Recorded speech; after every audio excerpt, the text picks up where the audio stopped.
This is problem 3-74. It's on page 114. The lamp has a mass of 15 kilograms and is supported by a pole AO and cables AB and AC. If the force in the pole acts along its axis, determine the forces in AO, AB, and AC for equilibrium. I won't sketch this entire figure for you. You should have the text and be able to see it. But you can see how the lamp is supported. Now, if you look at this, hopefully your intuition is strong enough. You realize that there is tension in cables AB and AC, but then compression in AO. So let me draw this at the board the best I can without all of the detailed geometry. But again, I'm still in 3 dimensions here. So there's a cable going back that will provide FAB, a cable FAC, and then of course pole AO, as I said, provides a compressive force. If you didn't know this, what would you do? Well, you might assume a direction, the opposite direction for FAO, but the equations then would give you a negative number for FAO, and that would be fine. Okay? You just know you guessed the wrong direction. So we're supposed to find the magnitudes of each of these forces given the weight. The weight was obviously just mg, and it's in the negative k direction, right? It's opposite of the z-axis, and so that would be 15 kilograms times 9.81 meters per second squared, and so that's negative, well, it's negative k. So that would be negative 147.15 newtons in the downward z direction, negative k.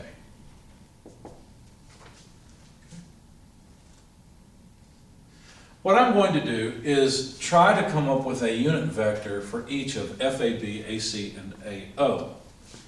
So the unit vector for O to A, notice I'm indicating the direction, so from O to A, because this is point A, and O is down here, you know, A is down here, well, I'm sorry, C is down here and B is down here.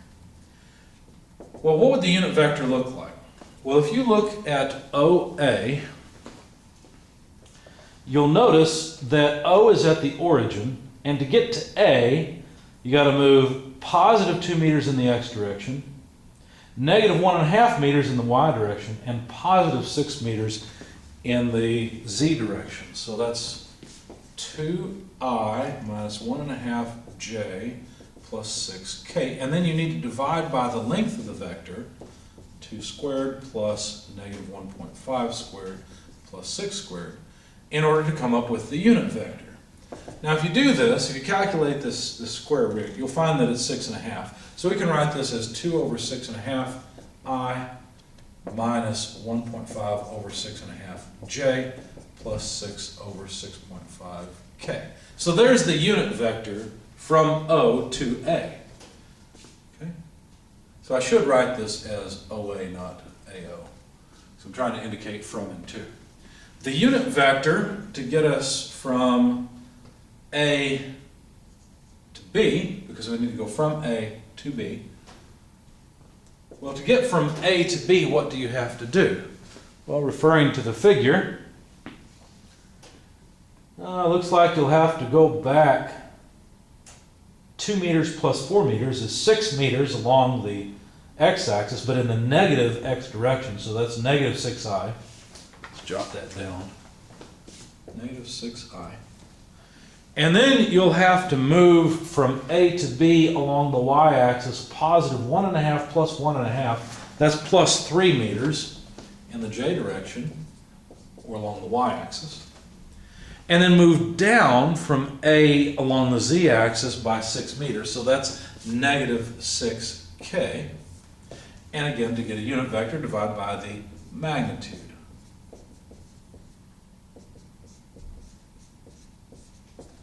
Okay. Now, this square root turns out to be 9, so this is negative 6 over 9i plus 3 over 9j minus 6 over 9k. And I could have simplified those down. I just didn't. I don't know why. I just didn't. From A to C then, that unit vector, let's see, to get from A to C, can you guess what the Z component's going to be? It's pretty obvious, right? Because both not mounting points, but both tie-down points, B and C, are in the horizontal plane, the XY plane. And of course, A has the same height above that plane. And so obviously the K component's going to be negative 6K. And if you look at it, you'll realize that to get from A to C, you've got to move back 2 meters in the horizontal direction, that's X, so negative 2I. And then to get from A to C, you'll have to move back, looks like the same amount you had to move back from B. So that'd be, well, no, that's not back, it's forward in the Y direction, so 3 meters forward. So anyway, negative 2I plus 3J, and again, we need the magnitude in order to make this a unit vector. There we go. Now, since this is a made-up problem, this comes out nice too, and it's just 7. So we've got negative 2/7 I plus 3/7 J, actually minus 6/7 K. So those are the unit vectors that we will need in order to indicate the directions of FAB, FAC, and FOA. Now, this is going to get pretty long, so I'm going to go ahead and erase the intermediate direction vectors and the magnitude calculations and just move these over. 2 over 6.5 of I minus 1.5 over 6.5 J plus 6 over 6.5 K. That way I've got a little bit of board space here. And then, let's see, negative 6/9 I plus 3/9 J minus 6/9 K. Just moving things around. Minus 2/7 I plus 3/7 J minus 6/7 K. Now I've got some space over here to work. In fact, what I will want to do is sum forces. In fact, I'm going to sum all the forces at once and write that it would be the weight plus FOA plus FAB plus FAC. That sum has to be 0. Now, why did I write it this way rather than in the components? Well, we'll deal with the components in just a minute. But fundamentally, the sum of all these force vectors has to come out to 0. Yeah, sure. W has a negative component in the K direction. Fine. I'll plug it in that way later when I need it. Okay? But simply add these together. Some are positive, some are negative. Really, this is 3 equations for the price of 1 because there's an X, Y, and Z component. Okay? But what I wanted to do was write this, again, the weight, that one's easy, negative 147.15 newtons in the K direction. There's the negative sign, that's taken care of. But I wanted to write the other vectors as follows. FOA magnitude times the unit vector from O to A. So 2 over 6.5 I minus 1.5 over 6.5 J plus 6 over 6.5 K. Now notice all I've done is taken care of this. This is going to get really long really quick. So I think I'll have to, well, I might have the space to squeeze another one in here. So plus FAB times the unit vector AB. Negative 6/9 I plus 3/9 J minus 6/9 K. We're not done. All we've done is plug in these 3. We still have 2 more terms to go. So plus FAC times unit vector AC. All right, negative 2/7 I right here plus 3/7 J minus 6/7 K. And this all equals 0. Now, a lot of times, you know, you put a bar above the 0 to indicate these are 3 zeros, and I, J, and K is 0. Okay. And so what I can do at this point, now that I've written out the full vector equation, is go ahead and look at the x component, for example. So if I just pick off the x component, well, there's no x component here. There's an x component here, though, and it is FOA times 2 over 6.5. That's this contribution. Minus FAB times 6 over 9. Minus, let's see, 2/7 FAC, I guess I'll be consistent, FAC 2/7 equals 0. That's the horizontal component equation. We can do the same thing in the y and z direction. In fact, this is what I called equation 1, because it relates FOA, FAB, and FAC to one another. 3 unknowns in one equation. In the y component, what have we got? Well, let's see, nothing from the weight. We've got minus FOA 1.5 over 6.5, that's from here. For the j component, we've got plus FAB 3/9, right there, and plus FAC 3/7 equals 0. Okay. So this is equation 2. Make sure so I'm working it at the board. I'll make sure I get it right. The z component, now the weight contributes. So we have negative 147.15. I'm not going to write the newtons. Obviously, all of these forces will come out in newtons, so that's fine. So negative 147.15 from here, plus FOA times 6 over 6.5, minus FAB 6/9, and the last term minus FAC 6/7 equals 0. Called this equation 3. Now, what we've got here is 3 equations and 3 unknowns. And you have, if you know linear algebra, you can actually find that you can set this up as a matrix, find the determinant, and solve the problem that way. But excuse me, you probably don't know linear algebra at this point. And so you'll have to use substitution.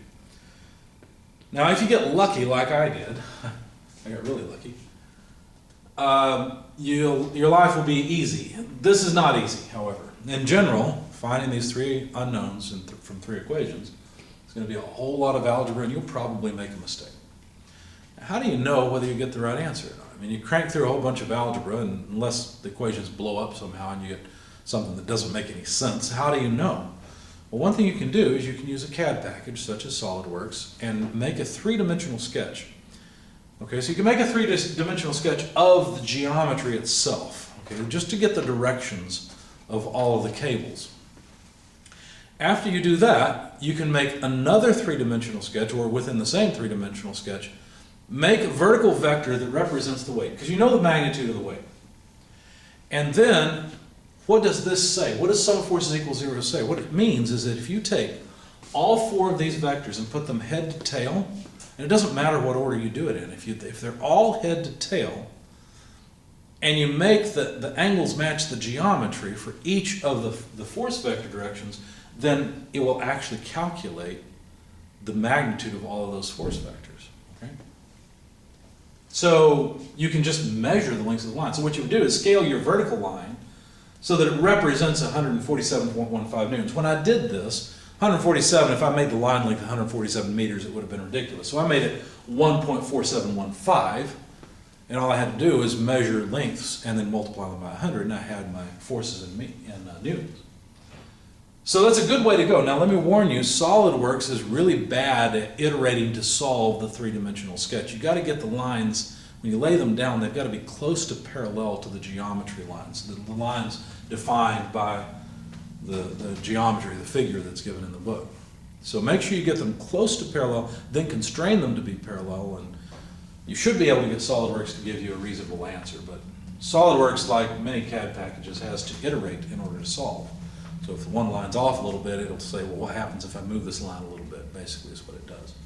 And it can get stuck. It can end up not solving and say, oh, there's no solution. You've probably seen this where the sketch blows up, right? And some of the lines are red, some are gold or whatever yellow color, indicating problems that SolidWorks says, hey, I can't solve this. There's no solution. Well, that's just because you didn't get it close to the solution. In SolidWorks, If you'll get your lines close to correct, then SOLIDWORKS can iterate to solve on a solution that you actually want and are looking for. Otherwise, you're stuck solving this mathematically. So here's what I did. I realized that I would like to eliminate terms. So for example, I wanted to eliminate FAC. So I looked at equations 2 and 3 and says, you know, they look as good as any other. If I multiply 7/3 by equation 2, what will happen is the multiplier on FAC will become a positive 1. And if I then add to that 7/6 of equation 3, well, 7/6 will give me a negative 1 FAC. And then if I add them together, then I'll eliminate FAC. And you know, then at least I'll have FOA related to FAB. I got really lucky. Let me show you what happened. So what I want to do is take, let's see, equation 2 and multiply through by 7/3. So negative FOA times, let's see, make sure I get all this right, 1.5 over 6.5. That's the multiplier from here, times 7/3. Okay, on that term, plus FAB, 3/9 comes from here, times 7/3. Okay, and then here, plus FAC, we've got what?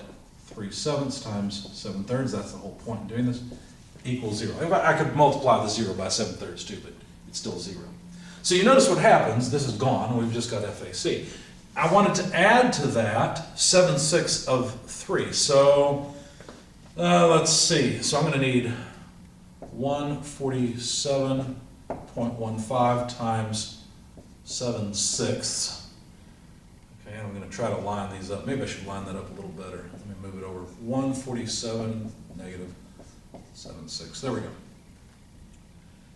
And then plus FOA. 6 over 6.5 times 7/6. Okay, you got to multiply each one of these by 7/6. Negative FAB, 6/9, 7/6. And then here minus FAC, 6/7, 7/6 equals 0. Of course, the purpose here is just to set that to 1. And so then when we add these up, what happens? Well, these two cancel. I just get 0. But I got lucky. Why do I say that? Well, check out what happens. The 6's cancel, and I've got 7/9 of negative FAB. The 3's cancel, and I've got positive 7/9 of FAB. So these two cancel also, so I get 0 there too. Like I said, I got really lucky because this allowed me to solve for FOA from the very beginning. So if you multiply 7/6 by negative 147.15, you get negative 171. Let's try 171.675. And this is approximate because I got tired of dealing with the fractions. So I calculated what these fractions were, and then notice this one's negative, this one's positive. I came up to plus 0.5385, and I rounded it off, that's why it's approximate, FOA. And so this allowed me, see what I've got here is negative 171.675 plus 0.5385 FOA equals 0. So you can solve for FOA from this. And that was my first breakthrough. Once you get your first variable, the problem's almost on its back foot. Now the actual number I got, if you keep all the decimal places, you get 825, and of course they are newtons because we're in the metric system. So I've got FOA, and to keep, you know, to recognize significant figures, I'll just write it up here as 318.8 newtons. And the good news is that this match, well, initially I made a mistake. I think I had a sign error on one of these. And I ended up with a negative number indicating that I had chosen the wrong direction for FOA, and that didn't make any sense. That's actually when I went to SOLIDWORKS and said, you know what, let's just solve this graphically and make sure I'm on the right track. And then I found that mistake and realized, oh, yeah, I've made a mistake, and sure enough, FOA comes out positive, and this matched what I found in SOLIDWORKS. Of course, at that point, I could read off FAB and FAC by simply measuring the length of those lines as well. So I did, but anyway, that gives me what I need. You know what? I don't need the weight anymore, or do I? No, I've got it here in the equation, and I don't need the unit vectors. because I've written out the force vector. So we can continue the solution over here and not have to erase that. So far what I've done is I've combined equations 2 and 3 together to get FOA. Now if I plug FOA back into the 3 equations, I still have 3 equations, but they're not independent anymore, right? I've put 2 and 3 together. And so what I decided to do at this point was use equation 1 because I hadn't yet. There might be a better way to go than what I've done here, but this is what I did. So equation 1, the x component, FOA is now 318.825. I included all the decimal places so my solution will be more accurate, times 2 over 6.5 minus FAB 6/9 minus FAC 2/7 equals 0. Let me separate these out. And so rearranging this and simplifying just a little bit, this term that looks so scary actually becomes 98.1 minus FAB 6/9 equals, let's move this to the other side, FAC times 2/7. Okay? And I called this equation number 4. And then if I multiply through, now look at this, I've got FAC is 2/7, whereas here I've got FAC is 3/7. If I just multiply by 2/3, so let me do it in another color so it makes sense. So 2/3 times this whole thing, and 2/3 times this whole, no, not 2/3, pardon me, 3/2. There we go. Then what will happen is the 2's will cancel, right? And I'll have 3/7 FAC. But then on this side, I'll also have 3, well, whatever it is. Well, it would be 3/7 of FAC, which I can substitute in, say, to equation 2. And then I would, since FOA is known, I would only have a function of FAB and be able to solve for FAB. So that's my plan of attack here. So basically 3/2 times 98.1 gives you 147.15. That's that term. Minus FAB times 6/9 times 3/2. Right, I got to multiply it through. Equals FAC times 2/7 times 3/2. So again, I simply get FAC times 3/7. So all of this could be subbed in for 3/7 of FAC in 2. Okay. And of course, if you look at these terms, you'll realize very quickly 3 times 6, 18, 2 times 9, ooh, 18 also. That's really nice. This went to 1. So basically, I've got 147.15 minus FAB is 3/7 FAC. And now I can take this and plug it in for 3/7 FAC in equation 2. So in equation 2, what do we have? We have negative FOA 1/2 over 6.5. But FOA is 318.825 times 1.5 over 6.5. Okay, and let's not forget it's negative. Plus 3/9 of FAB, all right? Plus 3/7 of FAC, but 3/7 of FAC is just 147.15 minus FAB. Anyway, that comes out to 0. Okay, so if I want to get FAB by itself, what I'll have to do is move the FABs to the other side. So negative 318.825 times 1.5 over 6.5 plus, let's just put the constants together, 147.15 equals, well, we're going to have an FAB. Let me factor out FAB. So 1 FAB, I've copied all these down. This will come to the other side. It will be negative 3/9 FAB. So I factored it out. Now the next thing to do, I mean, you could realize that this term is 9 over 9 minus 3 over 9, so it's 6 over 9. So multiply 9/6 by this whole thing. The point is FAB is now known The algebra is pretty trivial. You should be able to handle it. It's about 110.4 newtons.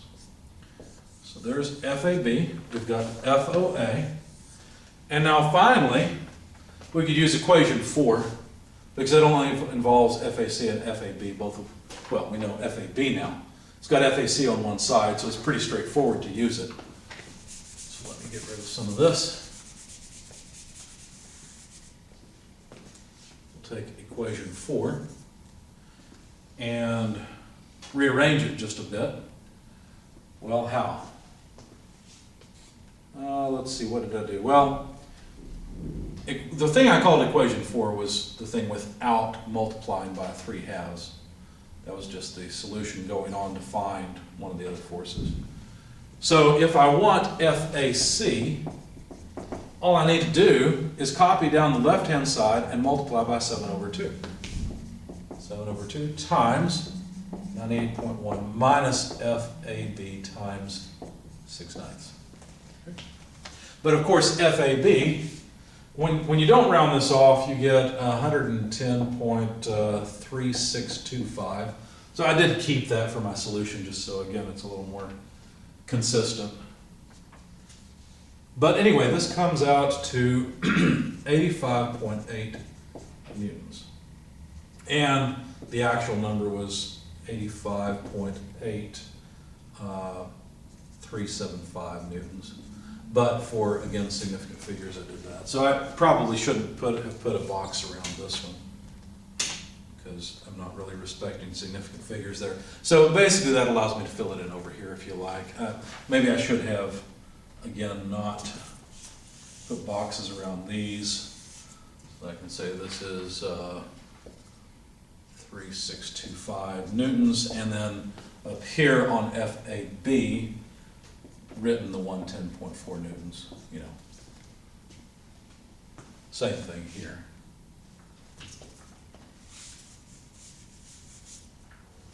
That was 0.8375 newtons.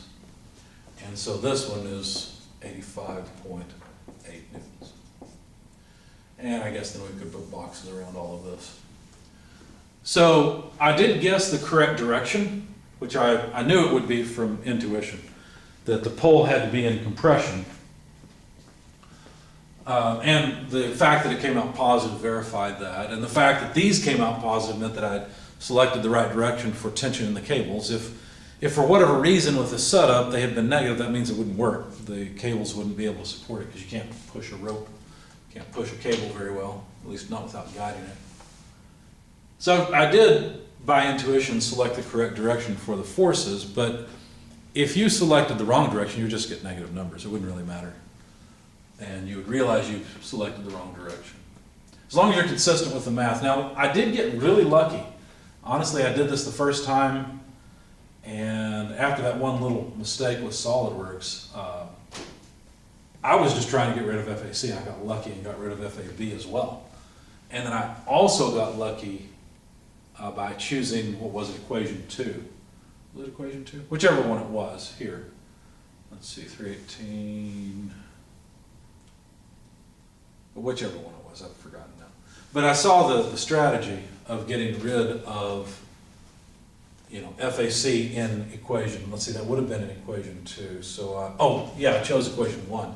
So I was lucky in choosing equation 1 because it came out, you know, so easy to eliminate this term in equation 2, and by that come up with FAB. A lot of times, like I said, solving 3 equations and 3 unknowns is a little more difficult. You can solve 3 equations and 3 unknowns on a calculator. You probably do it in Excel. I've never tried. Can't think of a way to do that.